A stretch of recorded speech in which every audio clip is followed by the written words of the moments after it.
So I want to first jump back to looking at slope. So we have this reminder thing here.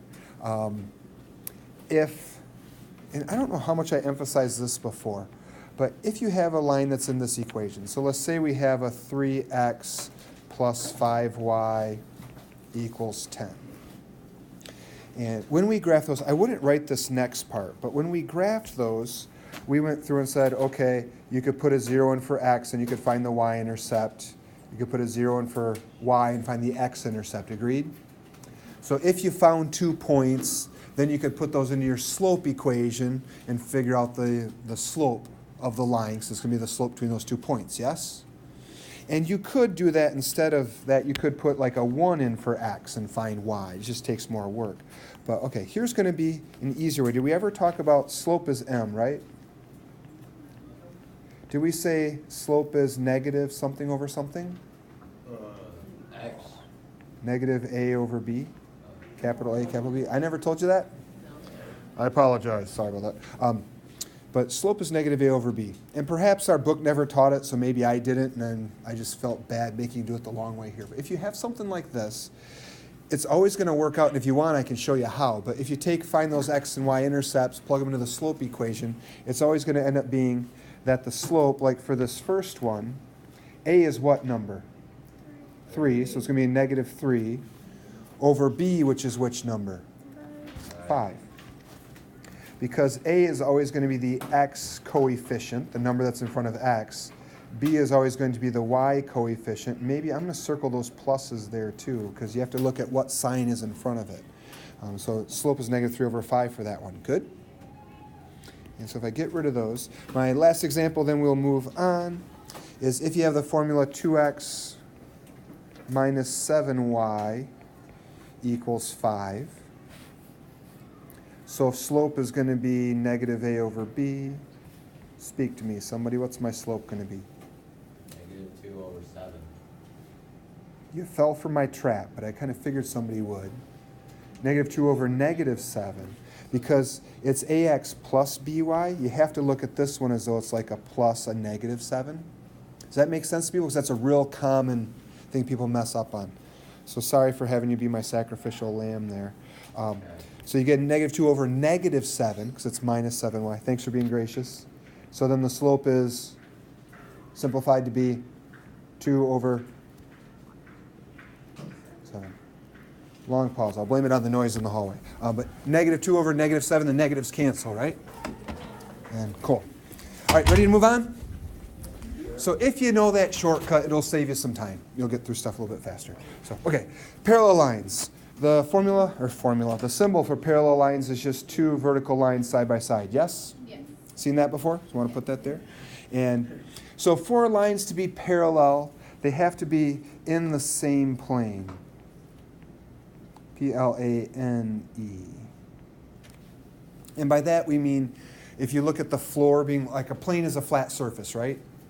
So you could say, if you look at like the cracks between the tiles, you know, you could make like lines with that. Those would be like parallel lines. But you couldn't say a line on the floor is parallel to a line on the wall. You know, they need to be in the same plane. And again, you could try to make a plane that has both those, but I digress. Okay, so they have no points in common. So no points in common. And then the third thing, they have the same slope. Tricky question for you. What type of line didn't have a slope? Vertical. Vertical, perfect. So they have to have the same slope, so both horizontal or both have a slope of 1/2 or something, or both are vertical. Good call, Nolan. So, because vertical lines have an undefined, they have no slope. So example 1, I'm just left a little space. I'm going to attempt to draw 2 lines that are parallel. So just draw 2 lines that look parallel. Call it good. So example 1, that's what they look like, yes? But they could be on a different angle or something like that. Example 2. Switch to a different color. Let's say we have one line with this equation. We have one line with this equation that's missing this part. If you know those two are parallel, what has to go in the blank? 3. Nice. Because the slope of the first one is 3, agreed? So it has to have the slope of 3 for the second one. So and slope goes right there. So 3 would have to be in there for the second line. Yep. Yeah, so just again, if I lost you there, so this number, the number in front of x, that's like y equals mx plus b. So we know 3 has to be the slope of that first line, so then 3 has to be the slope of the second line. That's in that formula, y minus y1 equals m x minus x1. They have to have the same m values, the same slope. Good? Example 3. They give you questions like this and say, show the drawing below is a parallelogram. So if you go back to the old days, a parallelogram is going to be an object where the opposite sides are, or opposite sides have the same slope. So I tried making this. Well, what can you tell me about this side here? Is it vertical? How can you tell? It looks like it's vertical, but how can you tell for sure? It's both, the x values are both -2. Perfect. Do you agree if we were to put this in like a coordinate plane, since both x values are -2, you know it's vertical. Is the other one vertical? Yeah. Yep, because both x values are 5. So I tried making it a shortcut where you didn't have to do slope 4 times. Because ones like these in the book, honestly, just kind of drive me nuts. It's like, I really have to do all that work. But if you couldn't tell that they were vertical, what they want you to do is go through and figure out, okay, what's the slope between this point and this point? Okay, now what's the slope between this point and this point? Hey, look, they're the same. So we can save a little bit of time by, okay, we know those upright ones are vertical, so they're both parallel. But then we could do it here by, we need to figure out the slope of this thing. And you have a couple options. You could rock it old school and say slope is y2 minus y1, the rise, over x2 minus x1. And if you're prone to switching around your x's and y's, you could label your points x1, y1, x2, y2. Then plug and chug. So y2 is a 5, minus y1 is a 3. x2 is another 5, minus x1, so minus a -2. Maybe jumped ahead of you a little bit. In the numerator, we get a 2. In the denominator, we have a 7. Good. Then you could do the exact same thing. M equals y2 minus y1, and so on. But then do it for these 2 points, yes? And you should get 2 7ths. That would work. If you want to save a little bit of time, you could try to do it the old way, which is like rise and run. If you're looking at the rise, is that the change in x's or the change in y's?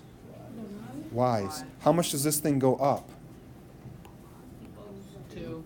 Goes up by 2, right? You could kind of look at it like, maybe make it this color. If you kind of make it like a triangle, it's going up 2 because it's going from -2 to 0. Do you agree it just went up 2? And if it goes from -2 to 5, the total length here is 7. So rise is 2, run is 7. That's a little bit more dangerous. Might be easier just to use the equation. But you could go through and figure out the slope. So both of those sides have slopes of 2 7ths, so you know that these 2 sides are parallel. And then you could go back and figure out the slope of the other 2 sides if you needed to. I kind of killed it a little bit. You guys okay on that? You survived despite There's making up words. That's a sign of good teaching. All right, should we do the next page? Despite was the word. Bless you. Preemptive blessing. Okay. No sneeze after all. The last part of the chapter. Woohoo! The end isn't near. Okay. Perpendicular lines, symbol for that would be a horizontal line with a vertical line coming down to the middle. So something like that. And with these, they don't have the same slope, but their slopes are connected. So the product of their slopes is -1. And you can use, what we're really trying to say there is m sub 1, the first slope. Product means add, subtract, multiply, divide. Multiply, perfect. So m1 times m2 equals negative 1. So if you know something has the slope of, I'm going to jump down to example 4 kind of. So I'm right here. So m1 has a slope of 2/3. You could say 2/3 times, should I just put in x, make it look a little prettier? 2/3 times x equals negative 1. Then to figure out what x is, I could divide by 2/3. And so now x is that. Then you could say, well, dividing by a fraction, well, most people just punch it in their calculator at this point, but dividing by a fraction is the same as multiplying by the Reciprocal. aha. So do you agree we get a negative 1 times the reciprocal of our first slope? So the slope of the second one is going to be negative 3/2. But that could be a shortcut. If you see that right here, it doesn't matter what you put in here. It's always going to end up being negative 1 times the reciprocal of this, because you're dividing by this. So say you have a slope of 3/5. That's going to be perpendicular to something with a slope of -5/3, which is way easier than doing like the math. If you have something with a slope of 1/2, it's going to be perpendicular to something with a slope of -1/2, making it tricky. Yep, perpendicular to something with positive 2/1, which is just 2. Agreed? Or to really kind of up the ante, something with a slope of 5 is perpendicular to. No one will get this right. Or a whole bunch of you will get it right. But it makes sense? It's just 5. I was trying to motivate the ones that are kind of like, whatever, you know. Somebody tells me I can't do something, it's like, oh yeah! My brother used that against me. I bet you can't get to the fridge, get me a pop and be back in 20 seconds, go! It's like, you know, jerk. Okay, but are you guys okay for getting those? Now I should actually try to fill in the notes and hope my brother never watches a video if we make one. So, okay, slopes are reciprocals with one positive and one negative. Or if you wanted to, you could write slopes are, write it in your own words if it makes more sense. Those are my words. All right, so horizontal and blank lines are perpendicular symbol. In the blank we put, yep, vertical. So horizontal and vertical lines are perpendicular. The very last question. Example 5. Which line equation do you want to use? Which is going to be easiest for this thing here? The one that will work. Unfortunately, they all work, but one is easier than the others. You could do y equals mx plus b, but that's more work than if you go with y minus y1. Your new favorite equation equals mx minus x1. Because if we go with this, if we go with our point slope theorem, we know the line goes through this point here, right? So speak to me. -2, that goes in for x1. And it becomes in the parentheses x plus 2. Nice, because it's x minus a -2, which is x plus 2. The 9 goes in for y1. So we have a y minus 9 over on the left. And now we know it's not the same slope, so we don't put in a 2 for m, but it's perpendicular. So what do we know is perpendicular to a slope of 2? -1/2. Because you do the reciprocal, so the 2 becomes a 1/2, and then you change the positive negative. And we're done. That's all she wrote. Or he in this case.